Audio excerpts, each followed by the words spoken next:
Hi there, I'm Andrea Koppel, and it's Time for Coffee, the podcast where you get to hear firsthand what the jobs and careers that interest you the most are really like.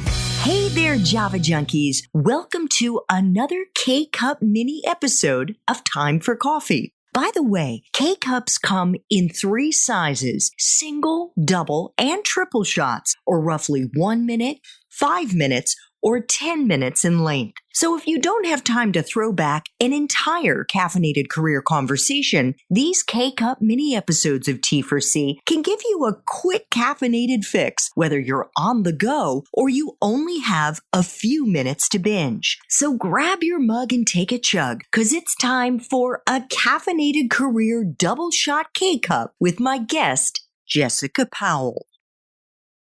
You have actually worn multiple hats in the tech industry. You mentioned coordinating with your marketing colleagues and product colleagues while you were at Google. But when you were at Badoo, you were Chief Marketing Officer. Can you explain to our listeners what the biggest differences are between marketing and communications?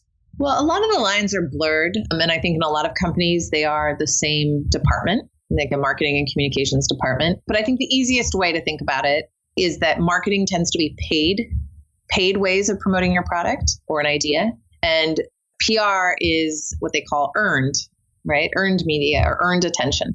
In marketing, you are going off and figuring out where should we be advertising, right? Should we be putting in, again, to use kind of similar examples to what we talked about before, should you put an ad in the Financial Times or an ad in the New York Times? Different audiences. Or should you not be doing any print ads at all because no one in the audience that you're targeting reads a print newspaper? And instead, you should be doing all of your advertising via, Instagram influencers. So a lot of that activity would be determined by the marketing department. And the marketing department and the PR departments need to be aligned in all this because, again, it wouldn't make sense if the marketing team has decided the core audience for our product is 15 to 22-year-olds. And they are going after, again, doing a lot of stuff on Instagram and TikTok and a whole bunch of different social media things. And meanwhile, the PR department has said, you know what, actually, we think the core audience for this product is 18 to 34-year-old or 40 to 60-year-old men. And we're going to put ads in the New York Times and we're going to run some billboards. Like,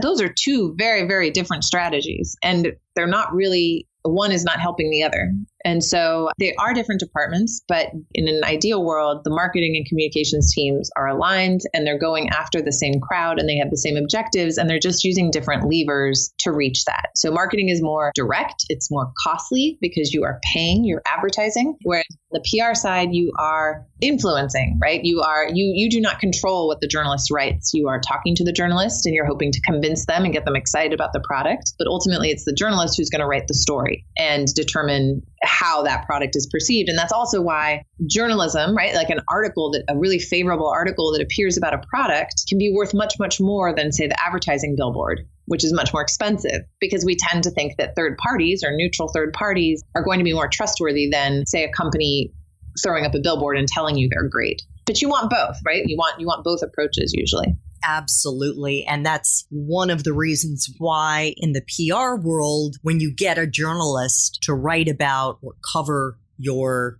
product or whatever the story is, we call it earned media because you've earned it by the sweat of your brow, I think.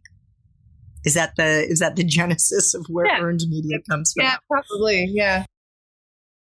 Thanks for tuning in to this K-Cup mini episode of Time for Coffee. If you want to listen to our entire caffeinated career conversation, please check out the show notes for this episode. Thanks so much for listening to Time for Coffee, where the professionals in the jobs that most interest you always have time to grab coffee, 24/7, no matter where you live.